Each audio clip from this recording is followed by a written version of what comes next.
What's up, and welcome back to the Crude Oil Podcast. It's the Marc-Andre Bergeron episode number 47. Sean, it's been a bit of a hiatus, but welcome back. We've got hot news off the press.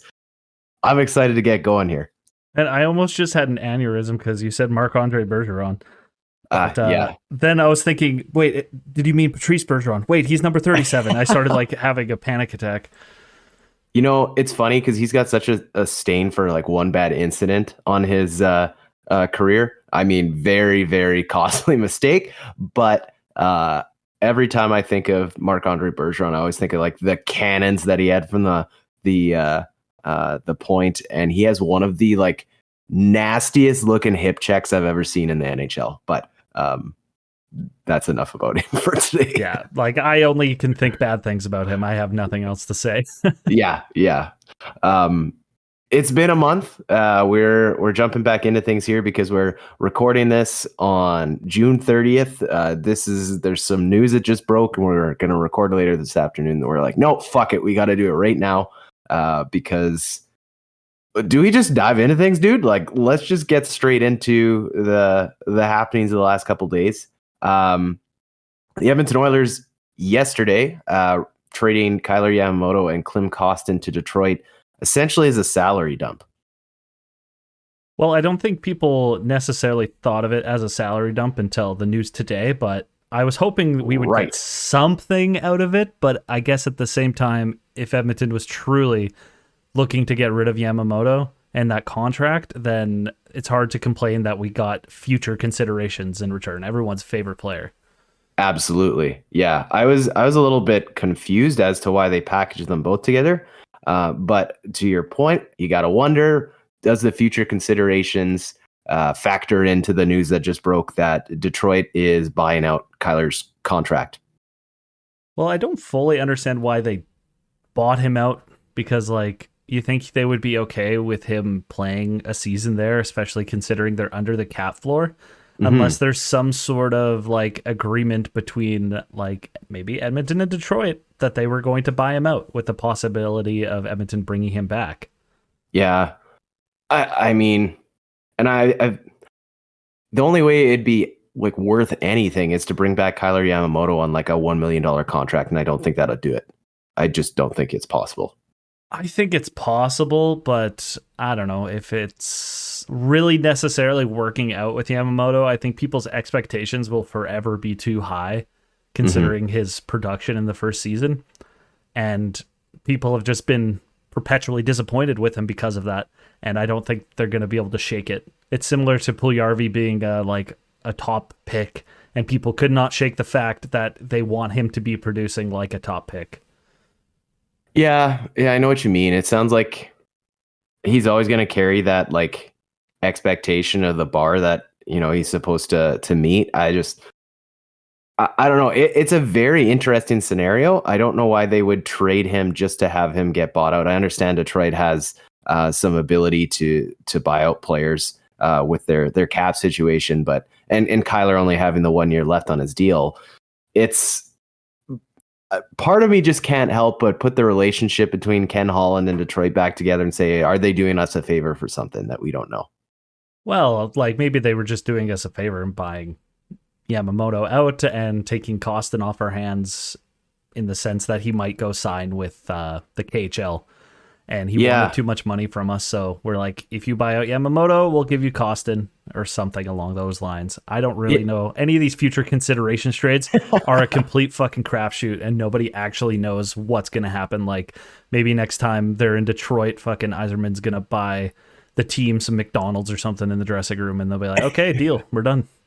Yeah, I know the constant joke is I hope this future considerations player, kind of shapes out to being what we think he is. But Klim Kostin was the big one that I was shocked. I get that he was looking for, I heard rumors at least around the $2 million range, but it is what it is. I think Kostin was asking for too much, and I appreciate Holland's approach that he's looking to sign players for what they're going to do for us and not for what they've done, because that's been a problem in the past where we've signed players I don't know, Cassian or even Nurse to contracts thinking like, you've done great for us, we're going to sign you to these contracts, and not thinking about what are you going to be doing for us next year or the year after, et cetera, et cetera.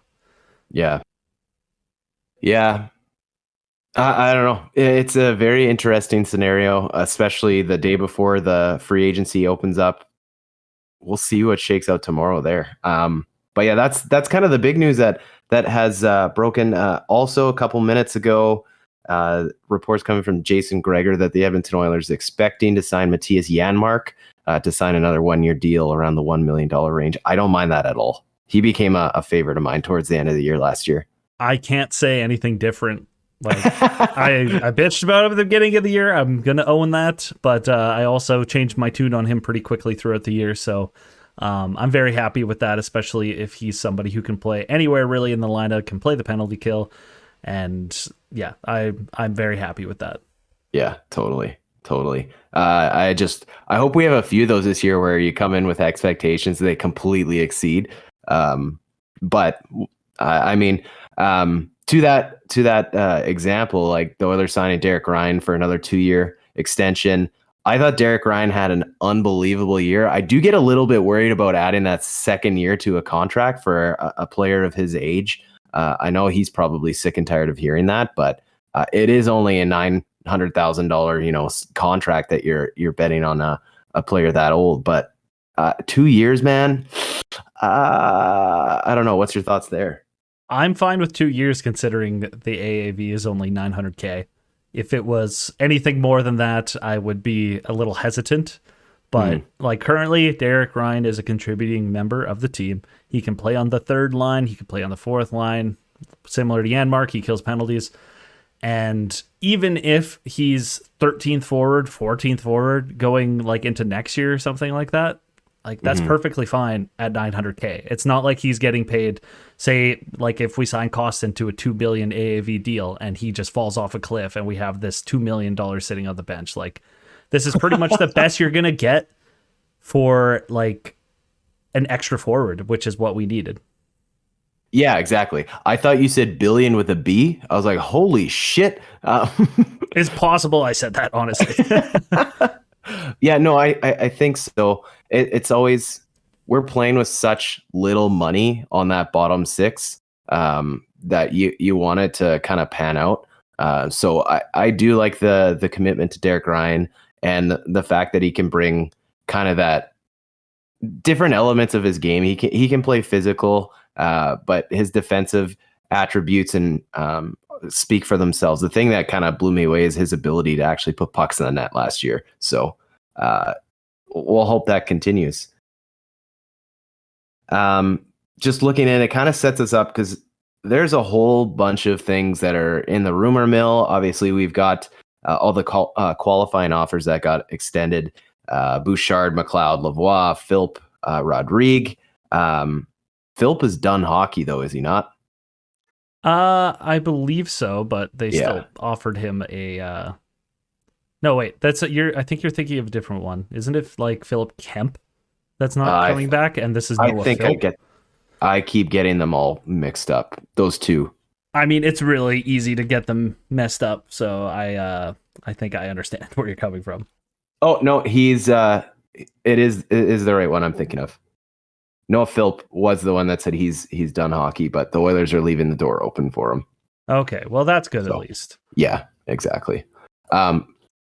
The one I did want to talk about, and it's something that kind of I hope there's no fruition to it, and considering like all the transaction relations that we have here, I was reading through some thoughts on Twitter. I wish I had saved it as to who actually said it, but could we see a scenario where Bouchard gets offer sheeted by Detroit? I mean, I think. Wow, I never considered that. I would think that we would probably be okay, if only because of Ken Holland's relationship with Detroit. From other teams, there might be some concern there.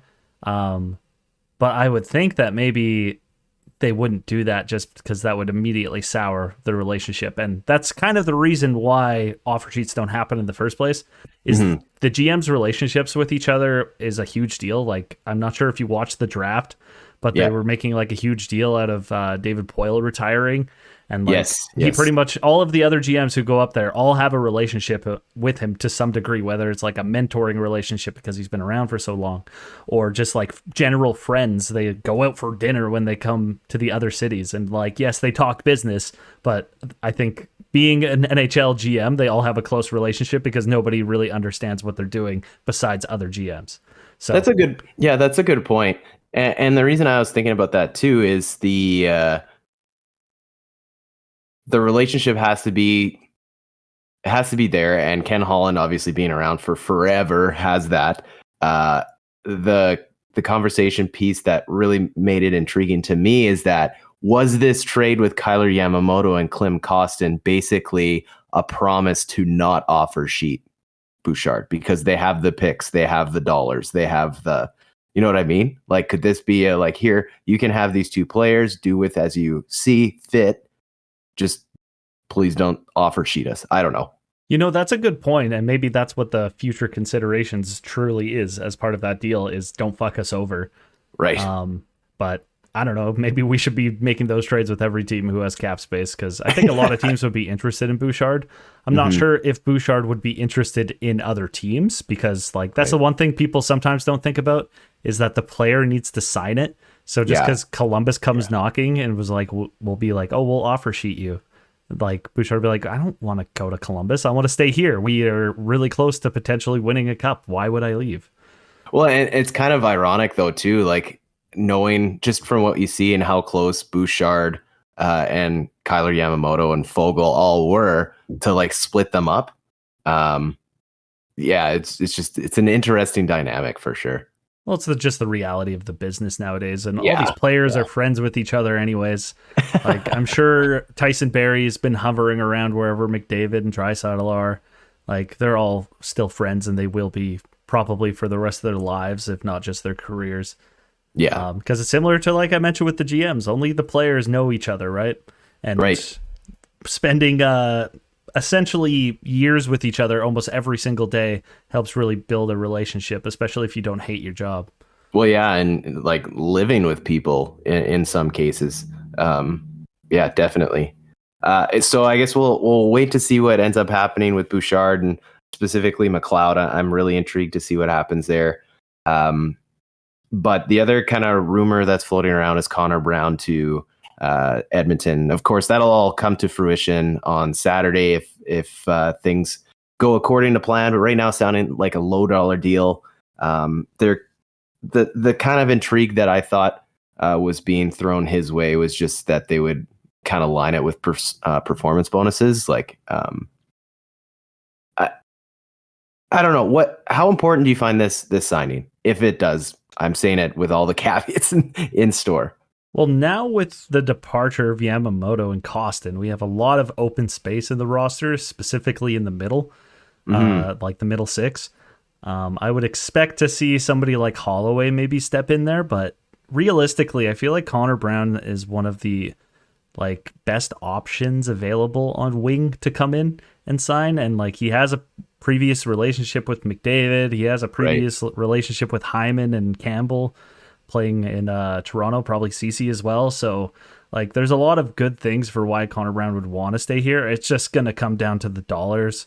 And like you mentioned, it's supposedly going to be a $low deal with performance bonuses.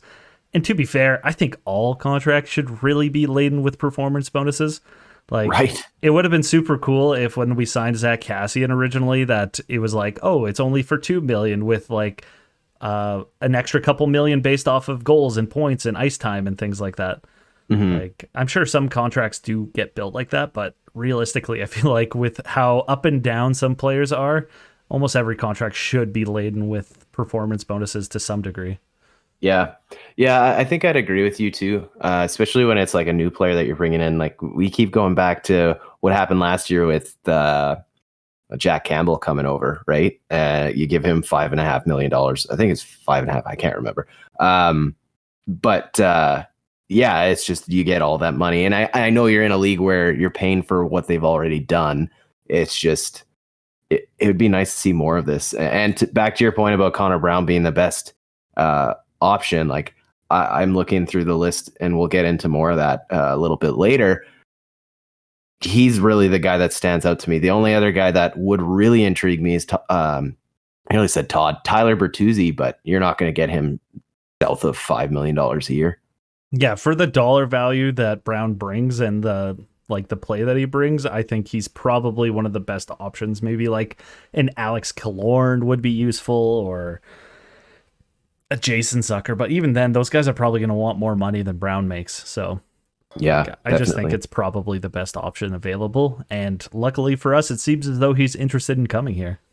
Yeah, exactly. It's the want to be here too, and the relationship with Connor. Like Connor drives this bus as much as we want to kind of shadow it. Like he's gonna be the one calling shots. I think the closer and closer this team gets to a championship. So you do have to be a little bit concerned with based off of can they find the chemistry of when they played together in Erie kind of thing? Because you look at Draisaitl and Dominic Cahoon, for example, the chemistry was never really there when we signed him. Like the hope was that they would have something, but to be fair, they played together when they were 10 years old versus when they were in the prime of their young junior career. So I doubt you maybe remember the chemistry and how much that player's probably changed over the fucking 15 years it was since they had played together. So I don't know if that's a great example, but I have heard some people talking about it. So that's just my 2 cents on it. Yeah. Players develop, players change. A lot of players take off. Some people had hit their peaks earlier. So yeah, I'm kind of with you. It'd be interesting to see how that would mix well together. Let's jump into the awards. Just touch on the Edmonton Oilers at the NHL awards this past Monday. This schedule feels super weird. Like we had the draft on a Wednesday, which was very, very odd. I almost missed it because of the fact it's usually a Friday and then they go all day Saturday, et cetera, et cetera. But I did get a chance. I didn't watch all of the awards. I did get to see a lot of the acceptance speeches from Connor McDavid and the voting results. I was actually let's start with Stuart Skinner. I was surprised how many first place votes he got compared to the season that Matty Beniers had. Like, I'm not doubting it, but I always wondered in my eye line, in my line of sight, whether I'm too siloed into the Edmonton Oilers to realize how good of a season he had. Well, I think there's a few things to consider from a bias perspective. For example, is we are still thinking about the playoffs where he was solid, but not fantastic. Right. So that kind of brings down your view of him slightly. And then at the end of the season, though, he was hot as fuck. You cannot argue that. And recency bias does play into those things. So it does. Sometimes you could have a terrible start to your season and then end the second half with a great second half. And suddenly they're like, oh yeah, you're fantastic. We're going to vote for you. But I don't know, Matty Beniers also did have a good season, but he didn't have a lights out season. To me, he was not the runaway favorite. He was the favorite, but it was a fairly slim margin. Anybody really could have won. Just kind of depends on who decided to be flashy. If Matty Beniers got a hat trick in his last game of the season, maybe people would have changed their minds and really voted for him and left Skinner second or third or whenever they decided to vote for him, if at all. Yeah. So I'm not surprised he got second. And congrats to Matty Beniers, I guess. But I really wanted Skinner to win. I think it would have been cool. I think one thing that helped Beniers' case for winning it was the fact that he was a good player on a really good team, and I used the team all in capital letters. You couldn't have been more average in terms of individual statistics for the Seattle Kraken this past year, but they put it together as a team. So it would have been interesting to see if Seattle missed the playoffs, would he have still won? Or if Seattle was lights out good and won the President's Trophy or something, would he have won because he wasn't maybe as important of a player? Yeah. If he was still 40 points behind the next closest scoring player on his team. I don't know if that plays into it at all, but something to think about at least. Yeah. Yeah. Connor McDavid winning the Hart and the Ted Lindsay trophies. No shock at all. The only shock that it wasn't unanimous. I mean, it shouldn't be a shock at this point, just because there always seems to be one person, the reporter who I know has been outed. I don't want to go down that rabbit hole, but like, how do you have Connor McDavid not in your top 4? Yeah, like for MVP? The only complaint I have about that, I don't care that he was unanimous or not. Would it have been cool? Yes. But the annoying part was that they didn't at least have him like second, if not third. Like, you put him 5th. Are you kidding me? Like, it was purely just to get attention. I almost wish his name didn't come out, because people just wanted to know who it was, and now everybody knows who he is. I'm not even going to say his name because I don't want to. Yeah, exactly. In my opinion, he should not have the ability to vote. Like, I had no problem with David Pastrnak getting a first place vote. He probably should have got several. But yeah, I just thought it was a fucking joke, honestly. It's always an attention. It's clout chasing, man. Like, that's all it was. It's funny because I was reading through the report that was released from. I didn't realize Frank Saravelli's the chairman of the voting, like the Writers Association. Yeah, he's a pretty important guy nowadays. He's like, between him and Friedman, they're like the main people for getting any sort of news as well. Yeah. But I was reading, and they had mentioned how there's some like ballots that didn't come in time. There's people that didn't submit ballots, so they got their like voting rights revoked. Like, how the fuck do you let that happen? Well, a lot of people were shit talking. Was it Pierre LeBrun who fucked up? I'm not sure. So on the Selke ballot, I don't know if it was LeBrun. So on a Selke ballot, instead of writing Jordan Stahl, Carolina, he wrote Eric Stahl, Carolina. Oh no! So Eric Stahl has a random like second place vote, and everyone's like, "How do you fuck that up?" But I'm wondering is like, who's the guy who got that ballot and sees like blank Stahl, Carolina, like it says Eric, but you see Carolina, you'd be like, wait a second. Like, maybe I should second guess what this vote is trying to say, and maybe I should double check with him and be like, hey, what are you trying to say? Do you mean Eric Stahl, Florida, or do you mean Jordan Stahl, Carolina?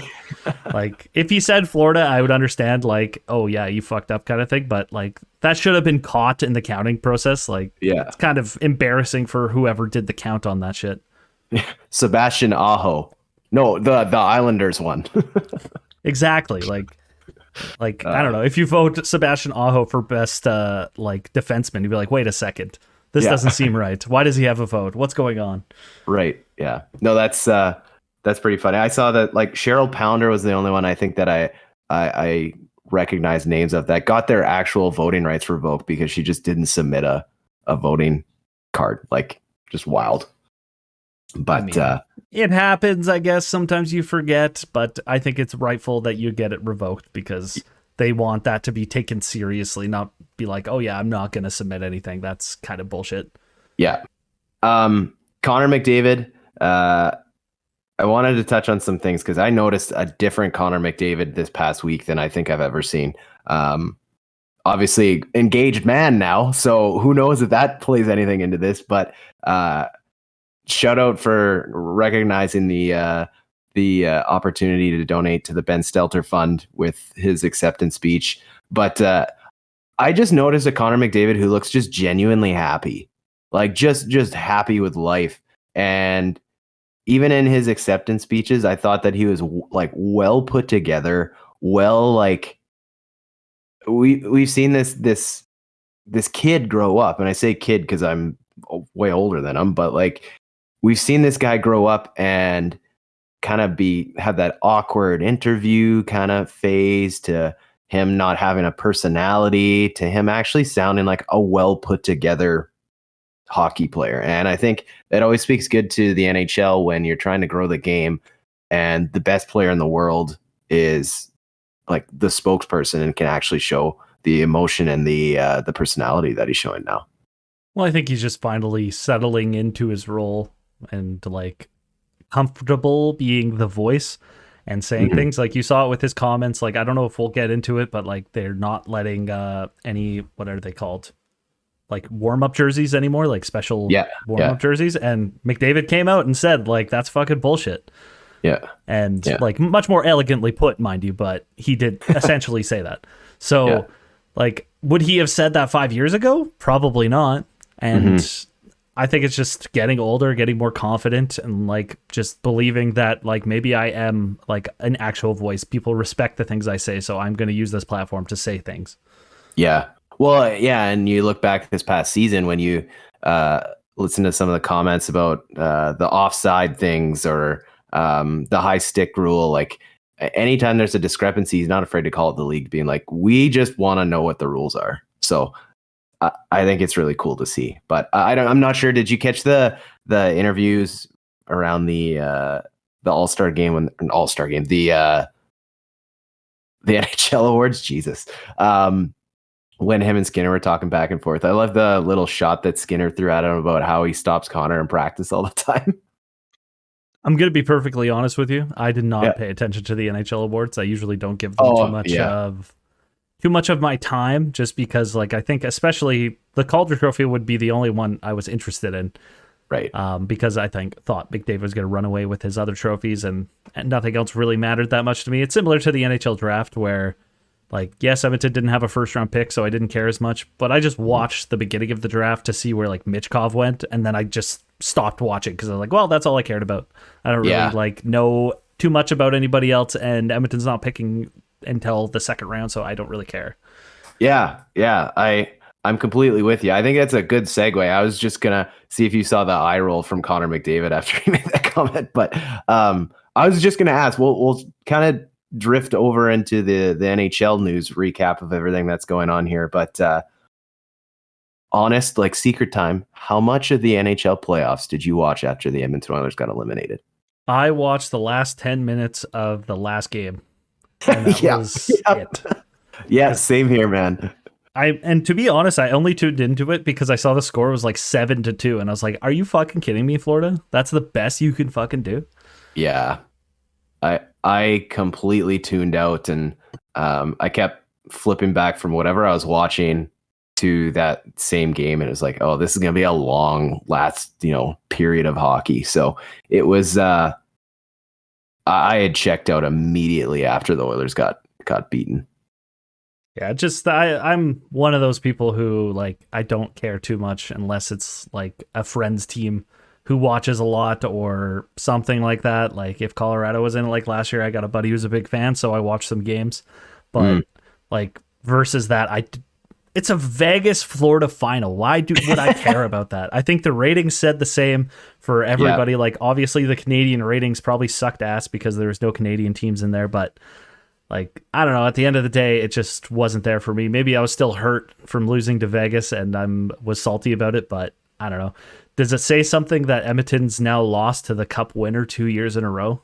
I'm glad you brought that up. I thought that if there's any kind of a saving grace out of this season, it's the fact that they have, like, how close would they be? If you remove Vegas, would have they gone the entire way? Well, I saw a lot of comments from people being like, I think if Edmonton got around Vegas, they would have won because like they were the team that put up the best fight against Vegas.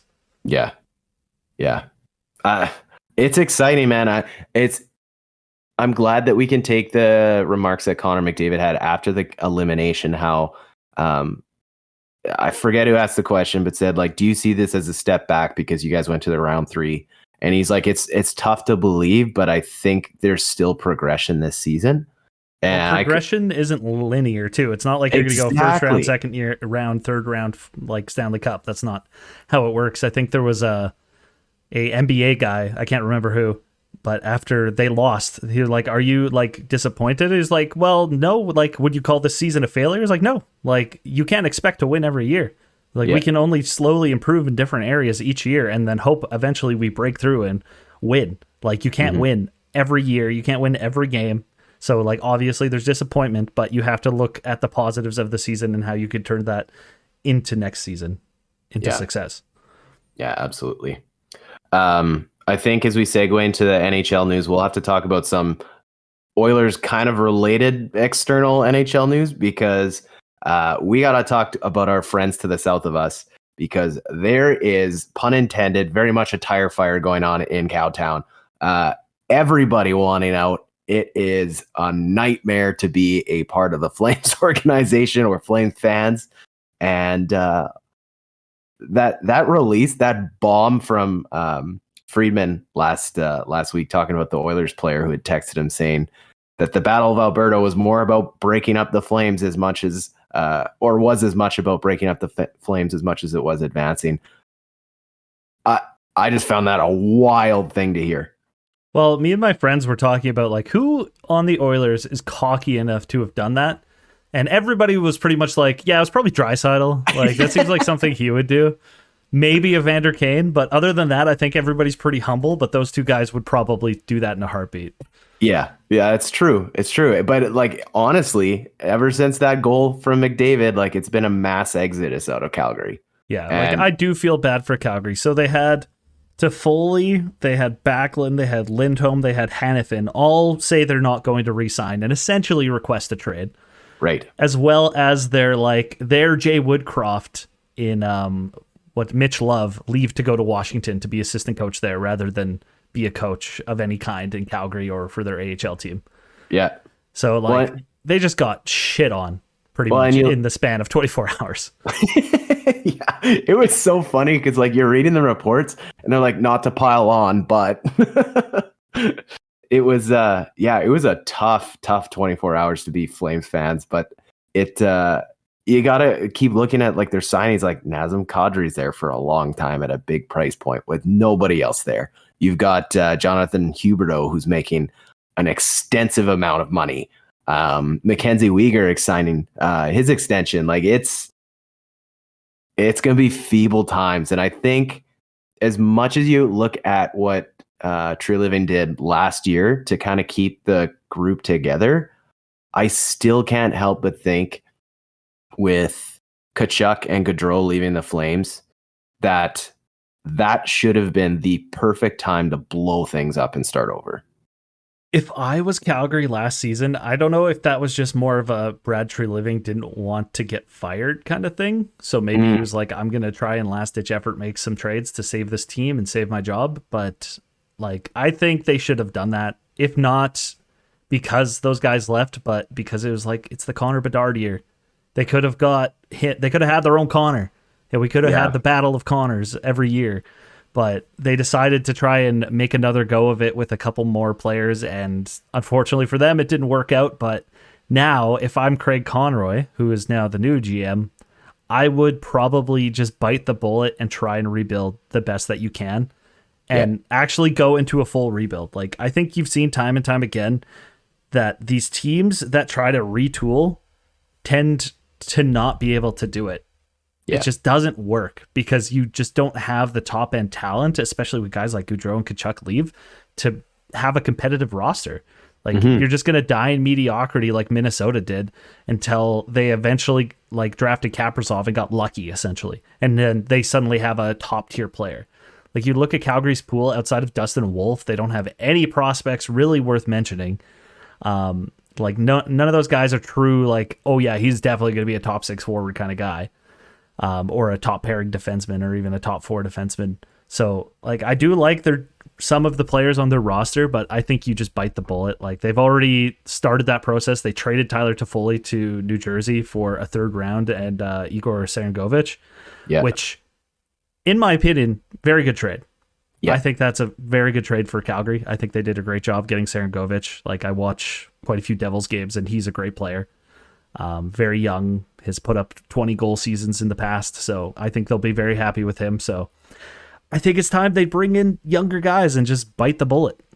Yeah, well, and that's the thing that they never would have been able to do with Daryl Sutter. Like he wouldn't have stuck around. He just hearing from Flames fans how long it took them to put Wolf in at the end of the year last year was like mind-boggling. So it's gonna be a trying times in Calgary for sure. And it's funny, like moving away from Calgary, like the Oilers somehow became Canada's best team in the western half of Canada by a very long shot. Like Winnipeg going down the toilet. You've got Calgary doing the same thing. Vancouver, I still have no idea what the fuck they're doing. Well, Vancouver's, like I said, with Calgary, they're just perpetually mediocre and they refuse to go through a full rebuild. And yes, they have some good players, but the rest of their roster just isn't going to cut it. Yeah. Yeah, that's a good segue. Vancouver buying out Ekman Larson. That was kind of a shock for me. It does kind of open up opportunities in the future for him being a good, like, solid third pairing defenseman somewhere. Would you ever consider him coming to Edmonton?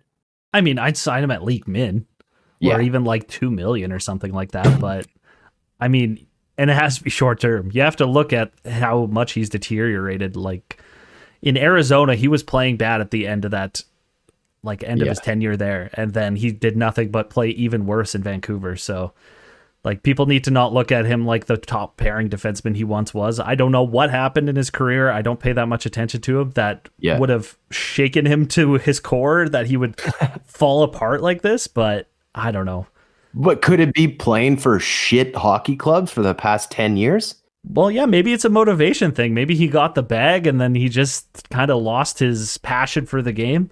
But maybe having to fight for a contract might help, like, brighten him back up again. Like, it could be a great defenseman. He's a righty. You sign him to like a $2 million contract for a year, and maybe he plays really, really well and like is a steal for a team that's trying to contend. Mm-hmm. But I don't see anybody signing him long term, to be fair. Oh yeah, yeah. And the guy's 31 years old, which is kind of crazy. You know, there was also a buyout related to Arizona, where everyone's favorite player, Zach Cassian, got bought out. So yeah, like I think that was just going to happen eventually. Nobody's surprised. He was fucking dog shit last year. He had 2 goals in 51 games, and that was it. No assists.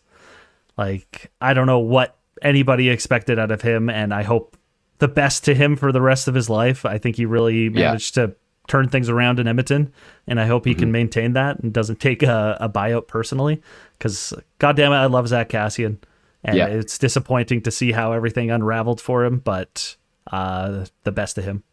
The business side of things kicks in, and I've been just as vocal as anybody about how much I support Zach Cassian and the things that he's done. But yeah, next chapter, man. Next chapter. Glad you brought that up. We'll shift back to our Winnipeg compadres. Blake Wheeler getting bought out, or expected to be announced today by the Jets. I don't want to touch this guy with a 10-foot pole.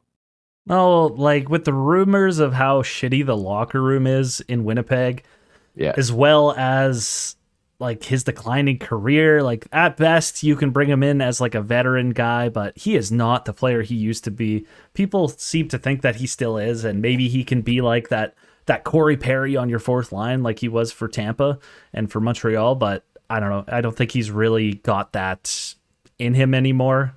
So if I'm Edmonton, like you said, don't touch him and see what else happens. Maybe another guy like Jonathan Taves, I think we'll talk about later, is a better option for a position like that. Well, and correct me if I'm wrong, do Evander Kane and Blake Wheeler not have a pretty sketchy past? Yeah, that's true. I didn't consider the Evander Kane factor because he didn't necessarily get along with the leadership core in Winnipeg when he was there. So that could be a factor. So if anything, even if Edmonton was interested, I highly, highly doubt Wheeler would consider even coming here. He's probably ready to get the fuck out of Canada and go somewhere where there's nice winters. Yes. Yeah. He'll be playing somewhere warm. That's for sure. And then the other one that was kind of surprising, Matt Duchene getting bought out by Nashville. I mean, it's a little surprising in the fact that he's still a pretty good player, but I think Nashville is ready to just move on and kind of just figure out a new way to win and build a new core, because they also traded Ryan Johansson to Colorado. So their 2 top centers are gone. These guys who were making $8 million a year, both gone. The only thing surprising about Duchene is that buyout fucking penalty is awful. Yeah, that's going to be a tough one to eat. So it's shocking in the sense that, I don't know, all these players, it's really weird. I don't know if you've noticed this getting older, but like all these players who used to be like perennial all-stars, just like getting bought out for nothing. We'll get into Taylor Hall for a second, but you go from being a number one overall draft pick to a salary dump in the snap of a freaking second in this league. It's just nuts. It's nuts. Well, before we get into Hall too much, like I think it's more of a sign of the fact that these contracts that you can sign players to are just too long. Yeah, like the Wheeler contract, he was definitely worth his contract when he originally signed it, and he was for the first like third to maybe even half of his contract. And you could say the same for Ekman Larson. You can say the same for any of these guys who are getting bought out. Mm-hmm. But like these contracts are just too long. There needs to be a limit on the length, and it needs to be reduced to like 5 years. Yeah, and I understand like loyalty and everything like that, but it just doesn't make sense. I think that like this is something I know I've mentioned before, but I think just the way that contracts are structured, this is going to be the common theme until, like you mentioned, they put a rule in or they change anything. Like you're going to see players sign. It's going to be front loaded contracts, and then they're just going to get bought out. I know there's limitations already on how much they can do it or to what extent, but like I don't know. There needs to be a little bit more governance on this. Like, well, you got to think that the main factor behind this is the NHLPA is set up in a way where the veterans have more power, and veterans are more interested in long contracts because you sign it when you're 30 and then it ends when you're 38, but you get bought out when you're 34. So you make bank for those years. Meanwhile, young players would be more interested in having it be like a max of 5 years. Like look at Draisaitl, for example. He's worth way more than $8.5 million. And he just secured the bag rather than signing like a bridge deal or even like a 4 or 5 year contract like say Matthews did or Marner did, to kind of bet on themselves that they're going to get better and then they're going to get paid more.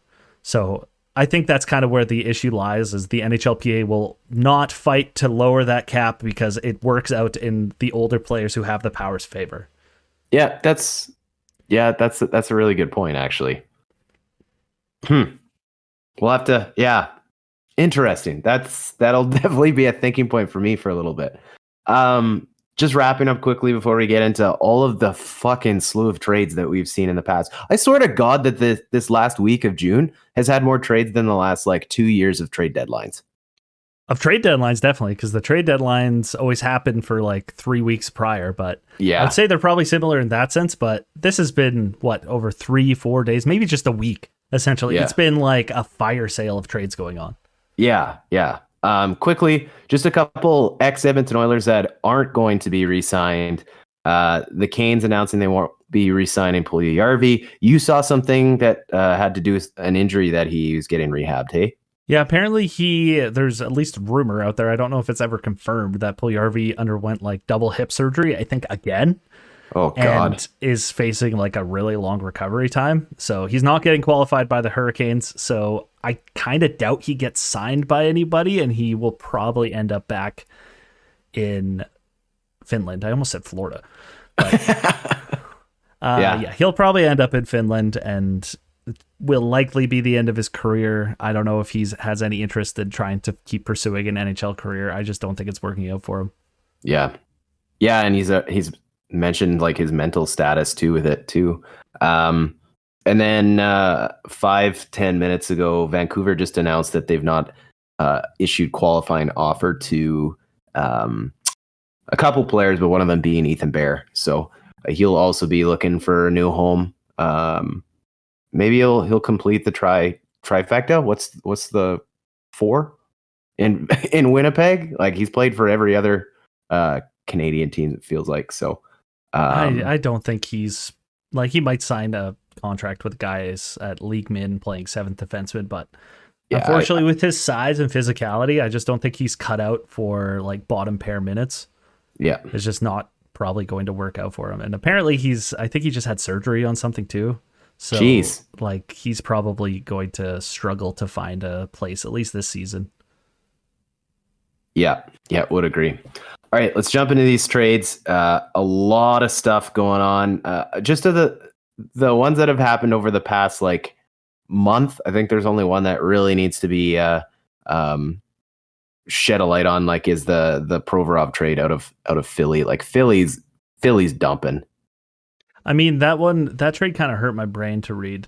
Not gonna lie. There was a lot of stuff going on because it was a 3-way trade with Columbus, Philly, and LA, where Columbus gets Provorov, LA trades away Cal Peterson, Sean Walker, some other guy, a first, a second, and a conditional second. And LA gets back Kevin Connaughton and Hayden Hodgson, part of Ivan Provorov's contract. It was a weird one. It's just a weird trade. Yeah. I don't really see what was in it for LA, to be perfectly honest with you. Well, I guess they dumped Cal Peterson's contract, but I don't know. That's a lot to pay for dumping that contract. Can I also just build on that and say I have no fucking clue what LA's trying to do, period, this offseason? Like, LA, I think, is succession planning. That's the way I look at it. I guess for like Kopitar and Doughty? There's succession planning specifically for Kopitar with they acquired Pierre-Luc Dubois from Winnipeg. So the only thing I didn't like about that trade is that they pretty much like absolutely axed the entirety of their depth in that trade. They traded a whole second line for this fucking guy. To be fair, that was like their third line. On average, I think Kupari was their fourth line center. Iafallo was playing second line winger, and Velarde was their third line center. But like Velarde has great stats, like advanced stats. He was really good against Edmonton. I can't like say anything bad about him against Edmonton. But they just axed it all and a second rounder for Pierre-Luc Dubois, who then they signed to an 8-year, $8.5 million contract, which is fucking ridiculous to me. You're making Draisaitl money now, buddy. Like, maybe they were thinking like that, but his career high is 63 points. And I know he's not necessarily known for being like a scorer. He's kind of a two-way guy, but that's just too much. I think he was probably more of a 7 mil player. Like you look at Ryan Nugent-Hopkins and the contracts he signed, and Nuge had more points than him, I'm pretty sure. But they just look at Pierre-Luc Dubois and they're like, oh, he's a big boy. Let's sign him to a big contract. But he's also notorious for being the player that doesn't play when he doesn't want to. Well, and that's the thing. He just doesn't try if he doesn't want to play that night or for his franchise. Like, he didn't want to play for Columbus. He didn't want to play for Winnipeg. Why should LA be any different? He can toot all the horns he wants and be like, oh, I'm so excited. But, like, I don't know. It's concerning in the fact that he's a good player, and now they have Kopitar, Dubois, and Deneau down the middle. Yeah. So, like, it's still really good, but their wing is getting weaker and weaker. I don't know if they have some young guys coming up that are going to make a big difference, but I think it's, like, maybe, like, lateral move at best to sign Dubois, in my opinion. I think Velarde could be the same player, if not better, of a player. Yeah. I was shocked at the fact that they're getting rid of that. Just some breaking news here from Kevin Weeks on the topic of LA. Former LA goaltender Jonathan Quick likely to sign in New York. So, which New York? Interesting. Good point. The Rangers. Okay. So, that'll be interesting to see if it shakes out. Just back to LA for a quick second. I think where I'm also lost is they'll make a trade like that, and then they'll go like the Sean Durzi trade. Just fucking confuse me. Well, like, the Sean Durzi one isn't that confusing to me in the sense that, like, I'm gonna be honest. Not this last season, but the season before, Durzi was really good. Right. But this last series, like, I'm basing this purely off the series we've had against them. The last series this year, I didn't think Durzi was effective at all. I thought he was quite lackluster. And at the end of the day, they are making room for Brent Clark. Yeah. So, like, it makes sense. They got to move Cap out. Yeah. They're kind of little Cap helly. So Brent Clark is kind of going to come in and fill that role. They got Mikey Anderson. They got Drew Doughty. They have Gavrikov. They'll have Brent Clark. Like, I think Durzi was just the odd man out, and he plays bigger than his size. Very Archibald-esque, but I don't know if Durzi was going to be able to do much on that team going forward. That's fair.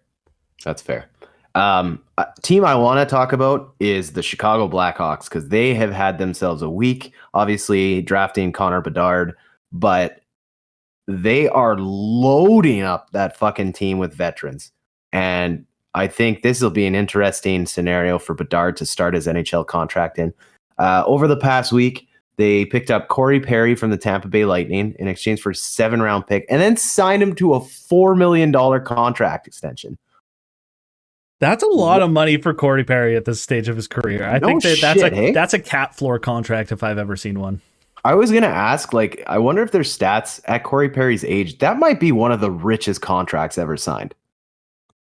Oh, maybe. I don't know. Like Corey Yeah. Perry's like the same age as like Joe Pavelski, and Pavelski's getting a lot going for him. That's true. That's true. So, I don't know if it's crazy for his production. Absolutely, it's a lot, but he's got a lot of pedigree that comes along with him, so that probably plays into it. Yeah. Then they go at a couple days before the same day. It was the same day. They added Josh Bailey from the Islanders. Josh Bailey, I believe, just got bought out today as well. Oh, did he actually? Yes. So that was a cap dump. Okay. So that's why paired with Bailey, there's the second round pick as well. Yeah, I believe with Bailey, he was just the odd man out in the Islanders. I specifically remember reading an article that quoted Lou Lamoriello saying, like, we just don't have room for him. He's like, there's nowhere for him to play. That's fair. That makes more sense. And then earlier in the week, they obviously pick up Taylor Hall and Nick Foligno from the Boston Bruins. Obviously, the Bruins just trying to clear some cap space to get out of their cap hell that they're going to be in. But I cannot believe we live in a world where Taylor Hall has now played for 6 teams now? It's weird seeing like a quote unquote should be top line player, probably more of a second line player at this point in his career, being traded around like the way that Hall is. It makes you question some things, but to be fair with Boston, I don't think this is a play on his character, a play on his like ability to fit with the team. Boston ain't got no money. They can't afford anything. Yeah. It's a $6 million like bit of freedom for them. But yeah, I'm kind of with you. Like, you look at all the shit that was going on with Dougie Hamilton, and when he had been traded to 3 teams in the span of 3 years, and everyone's like, oh, it's a slight on his character, et cetera, et cetera. But like Taylor Hall's been with just as many teams. Like, he must have a hell of a closet. At this point, yeah. I kind of agree with you. I think this trade was definitely out of pure cap necessity for the Bruins, but it's going to be an amazing scene to see how Bedard steps in. Like, you're going to have Taylor Hall as your frontline winger, supposedly, but who knows? Who else do they have there? He's probably going to be playing with Bedard, and Corey Perry will be on his other wing. You'll have a couple guys there, a tougher guy in Perry. So it makes me question, though, do you think Taylor Hall at this point in his career might be able to catch Mike Sillinger for that most traded in his NHL career? Oh, shit. That's a good question. Because Sillinger was traded 9 times. So I think that's very reasonable that Hall could be traded 3 more times in his career. Yeah, I could see it. That's interesting. I never really thought of that. But besides that trade, I think Damon Severson went to Columbus. Nothing too crazy. The only other team of note really was Colorado made a few moves where they acquired half of Ryan Johansson, so about $4 million a year, just for Alex Galchenyuk, which was, from an Nashville perspective, essentially a cap dump.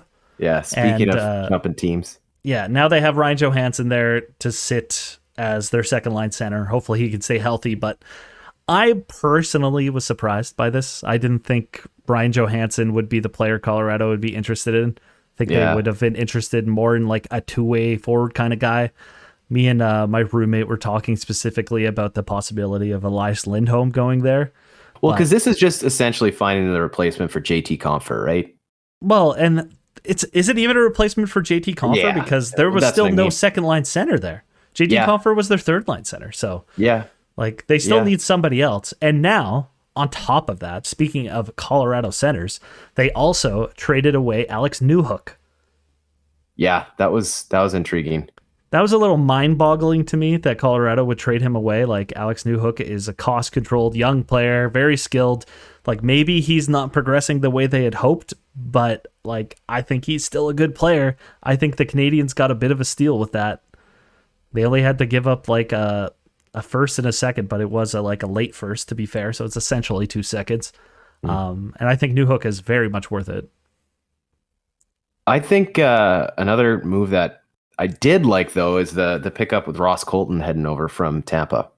Yeah, that'll be a good pickup for them. Like, obviously, Tampa is always in cap trouble, and they cannot afford Ross Colton. And because he had a great year, he's going to ask for a lot of money. I think he's an RFA or something, or he has a year left on his deal. So they just decided to move on from him. So that'll be a good pick. I like that one. That's the only one out of those picks that I actually understand. Mm-hmm. Yeah. And then the only other trade that I kind of have here of note that we haven't really talked about is the non-committal Vegas Golden Knights sending Riley Smith a week after winning the Stanley Cup to the Pittsburgh Penguins. Not a bad week to go from winning the Cup to playing with Pittsburgh and Sidney Crosby, but still, it's amazing. This Golden Knights team, man, there's just no worries about shipping off a leadership piece or anything. At this point, they've done it already. I guess. I mean, the players expect it. Anybody who signs there can't expect to be safe unless you have a no movement clause. And I don't know. They really liked Ivan Barbashev. Yeah. So they essentially traded Riley Smith so they can sign Barbashev to the exact same contract. And That's they fair. also extended Aiden Hill. So, they needed to dump money. They still do, I think. They still don't have any money. So, yeah. I don't know what they're going to do to who else they're going to trade, but I would expect another trade from them at one point. Yeah, there's still going to be a handful of trades that I think are going to come down here in the next week, especially with the free agency period opening up tomorrow and stuff like that. But it's definitely been a very, very intriguing week in terms of transactions and just NHL news in general. Yeah, it's been a busy one, that's for sure. Yeah. Before we open tomorrow in the free agent period, I think just one last thing. We'll probably put another podcast out next week after some of the initial free agency news kind of. I would say generally speaking, it takes about a week for the big signings to really happen. I'm sure there'll be a couple Oilers signings, i.e. Connor Brown and maybe a defenseman. So there'll be some things to chat about, probably some trades. So yeah, probably next week. And then I imagine we probably will be taking another hiatus for the summer unless there's anything big that comes out. Yes. And in that break, we'll be looking at a couple different ways, maybe a new way to platform this podcast, but definitely going to spend that time experimenting with some things. Before we do go, do you have any wishes in your mid-summer Christmas wish list for the free agency pool opening tomorrow? Well, I would say Connor Brown's the only one I'm truly interested in. I'm more interested in a potential trade. There's been whispers of Brett Pesce, but I think it might be a lot to spend to get him, especially considering Ken Holland came out and said that he is not going to be trading Philip Broberg, or at least he expects him to be here next year. So, yeah, I'm sad we waited. Know. I'm sad we waited an hour to talk about that. I forgot. I'm confused about the whole narrative around Broberg. It sounds like he's available if the Oilers want to go balls deep on a trade. Well, I think he's available for a top pairing right-handed defenseman. Yeah. And then otherwise they're Erik Karlsson. Yeah, well, we can't afford that, but still. Yeah. I think there's no interest in trading him unless you get exactly what you want. Mm-hmm. It's not just for the sake of trying to throw together a roster, because I think we have a pretty solid roster. So I would say at the end of the day, outside of the right-handed defenseman, I just want us to not make a bad signing. Let's not sign somebody to a 6-year fucking $4 million a year contract just for the sake of trying to sign a player. Yeah. Yeah, I'm with you. Make this a move where it makes sense in the short term. Because the other thing that I think where the Oilers really need to focus on this year is the fact that you do have you can't clutter the lineup so much that you're looking at a situation where you can't put Holloway in the lineup because the only spot for him is on the fourth line. You know what I mean? Yeah, I think say Connor Brown comes in and Holloway comes in. That's a very solid top 9. Let's just quickly lay it out. It's McDavid, Kane, Hyman, Draisaitl, Nuge, Brown, McLeod, Holloway, somebody. Yeah. There's your filler. Yeah, and then Ryan and Janmark and whoever the fuck else you want to put on the fourth line. Yeah. Yeah, it'll be interesting. There's definitely some holes that could be filled. Whether you're going to see some pushes from guys, but I'm sure we'll have plenty to talk about next week if things continue on the path that we're on. But I think that does it for now. Until next week. See you guys.